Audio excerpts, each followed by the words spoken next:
Welcome to Wow Wednesday. Our wisdom nugget is on the F word. Yes, F for freedom. And these are some of freedom's wise saying. Freedom is inside you. The road to freedom is paired with courage and determination. A person without freedom is like a plant without sunshine. He who is brave is free. Freedom is a fundamental human right that protects us from domination of oppressive regimes or entities. Without freedom, our ability to make decisions is hampered. Wow, woman of worth, you are worth it, and your worth is far above rubies. Question: what does freedom mean to you? Hi, Susan here, the Extra Age Executive Coach with the Way of Wisdom series. Our topic for today is 3 words: remember Lot's wife. In Kenya, our slogan is Mambo ni Matatu. In Luke 17:32, Jesus warns us, instructs us to remember Lot's wife. Why would Jesus reference Lot's wife? Lot's wife, her background is unknown, just like her name. Did she move out of Mesopotamia with Lot and his family years before? Or did Lot meet her much later in Sodom? Just thinking aloud. Whether she was born in Sodom or not, the city now controlled her thinking. Her heart was attached to Sodom. It is not clear whether or not she had a personal relationship with God. Hindsight, in her character, she was a prosperous woman who may have been more attached to the good life than was good for her. There is no indication that she participated in the sin of Sodom. However, her narrative implies she learned to tolerate it and that her heart became divided as a result. Because of her relationship with Lot, she became a close relative of Abraham, whom the Bible calls the father of faith. It was salvation by association. Lot, her husband, knew the Lord God. But in the proportion he grew attached to Sodom, he increasingly turned away from him. And so, what was the sin of Sodom?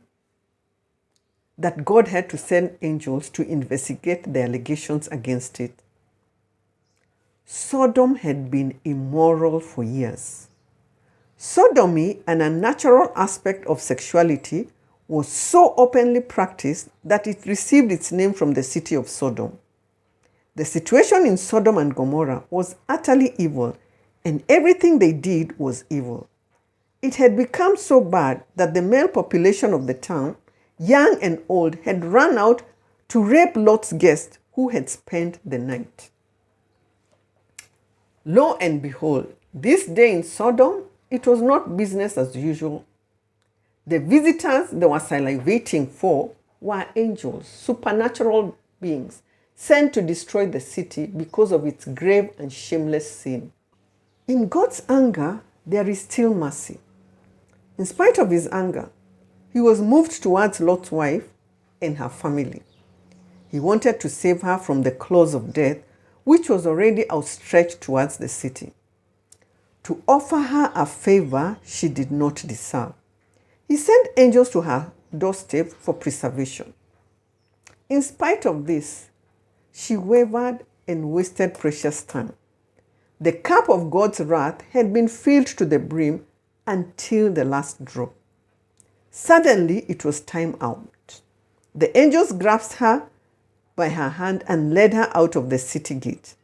They urged her not to look back. Keep moving. Escape to the mountain so that you are not destroyed. Escape to Zoar, the angels stated, for we cannot do anything until you are safe. Lot's wife tragedy. When heaven's violence burst loose, Lot's wife gave proof that she had not taken the voice of God seriously. She looked back. The look became fatal to her. The rain of sulfur and salt overtook her, covered her, suffocated her, and became her grave. She became a pillar of salt. What lessons can we learn from Lot's wife tragedy? Lot's wife is a woman who did not take the grace of God seriously. Why did she turn despite the angel's clear warning? Was her heart still attached to everything she left behind in the city? Perhaps a life of comfort, ease, and pleasure? Did she have family trapped in the city, or was she playing the role of a motorist at the scene of a bloody accident? She was overtaken by the punishment God wanted to spare her. By her very own choice. Wow, woman, choices have consequences. Talk about salt. Lot's wife became a pillar of salt. Not much of a legacy, is it? Lot's wife is remembered for less who she was, a wife, a mother, a daughter, a sister, than what she became, a pillar of salt. As believers, we are the salt of the earth. Our actions, our attitudes can cleanse a season. When we comfort the hurting, console the lonely, encourage the discouraged, or calm the unsettled, we season our world with salt. As followers of Christ, we are salt shakers, busy sprinkling our world with the salt that flavors life. Lo and behold, Lot's wife was calcified into a pillar of salt. Wow, woman, are we looking back like Lot's wife? Yet Jesus warned us. Is what is in our past outweighing our future? Are we stuck in places where we were supposed to be passing by? Are we rehearsing past mistakes and failures? Are we holding on to old offenses, bitterness, dishonor, words spoken, betrayal? Are we trying to fix and justify what only God can do? Are we allowing old people and connections to reaccess us and hold us back? Are you letting your circumstances preach you depressed?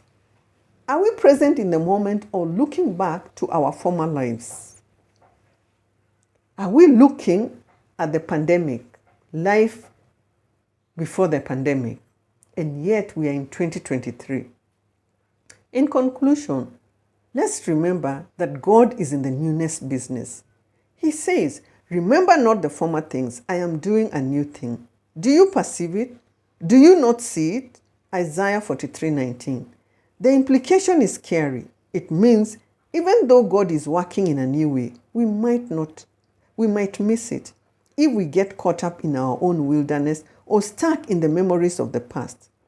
We might miss the new thing God is doing. Let's take an audit, wow, woman. Who are the people or the angels or the destiny helpers who God has sent to us to move us forward? Are we willing to advance? Wow, woman. Woman of worth, you are worth it. And your worth is far above rubies. Put your mind on a VIP mode. It's your red carpet moment. Don't settle for less. Don't settle for safe. Get up, get over it, and move on. Remember, your purpose is your superpower.